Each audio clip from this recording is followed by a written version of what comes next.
Hello and welcome back, everyone. This is Hari with week 2 of the spring semester YSP 5th grade curriculum. This week we'll be working with roller coasters. But before we get started on that, I want to talk about something extremely important coming up next week with the egg drop experiment.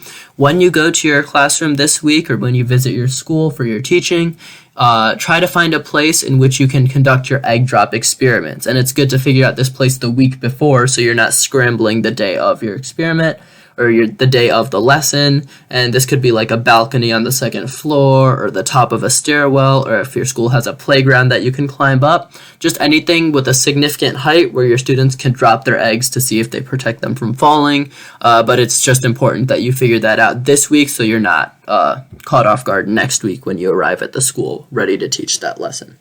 But enough about that. Now we can talk about some roller coasters. This lesson is going to be really fun for the students because they've been doing a lot of chemistry at the end of the fall semester and at the start of this spring semester, where it's kind of a change of pace for them. The material that I think is most important that we talk about here is the foam tubing, especially because it's important that you count how much tubing you have and you anticipate how many groups you're going to form once you get to your classroom to teach your lesson. Because you don't want to arrive at the classroom and put them into groups only to find that you're a couple pieces of tubing short from every group having the same amount. So you need to accommodate for that, whether it be making bigger groups or somehow gaining access to more tubing from another TA, just to make sure that your students are adequately prepared to design their roller coasters. But the rest of the materials are fairly self-explanatory and don't require any additional conversation, so we can move on. Let's move on to vocabulary. As you can see, there are, 8 terms right here, and 8 vocab terms is a lot for one lesson. As you can see highlighted and with Paige's comment on the right-hand side, kinetic and potential energy are going to be the key terms for this lesson because it talks about what the marble's doing when it's at higher places or when it's at lower places and it's moving faster. The rest of the vocabulary, while it still is important that you cover it, feel free to use your own creativity and discretion to condense it into the best way possible because we want to give the students as much time as they can to work on their building, and they could potentially lose interest if there's over and over again of 8 vocab words. Everything in the engagement section is fairly basic. You can get from reading it through. I want to talk about the exploration section the most because there's a lot of nuances from letting the students be off on their own, building their own structures and roller coasters, and it's at first glance, or without realizing it, it could be a little bit difficult to keep them all under control. The first thing that I'm going to talk about is how you want to hand out materials. The students are going to get a cup, they're going to get a marble, they're going to get their roller coaster, and they're going to get a piece of paper to draw a blueprint.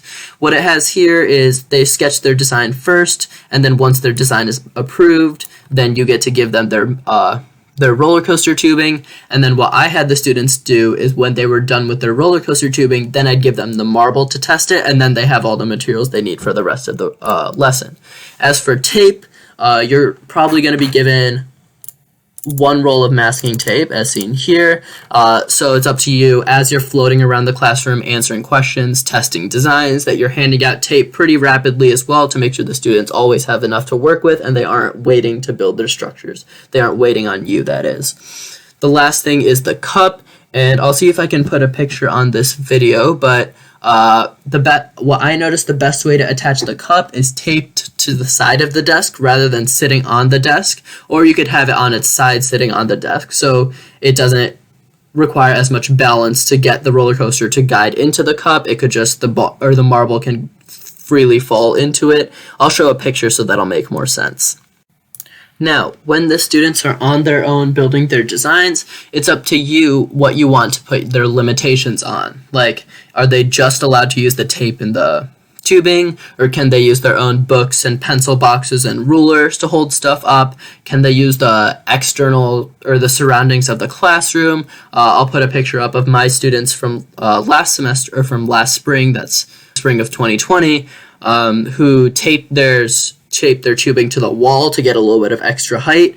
It's up to you to figure out what kind of limitations or restraints you want to put on your students to make sure everything's fair, or if you want to say everything's fair game for them to work on, then that's cool too. It's up to you. So now the students may have built their designs already and are ready to begin testing what they're planning on doing.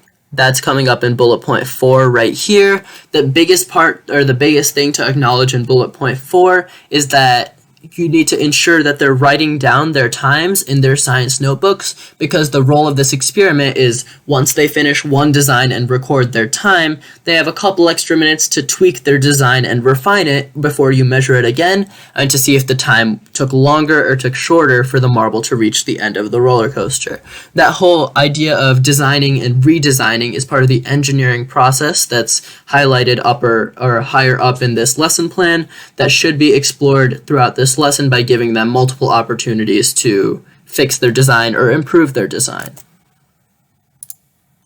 Now, it is important that you do a debrief at the end of your lesson to explain what was happening, maybe talk about the kinetic and potential energy, and ask for suggestions on what worked well, what didn't, what did you keep the same, what did you change, all the basic questions to kind of guide their thinking.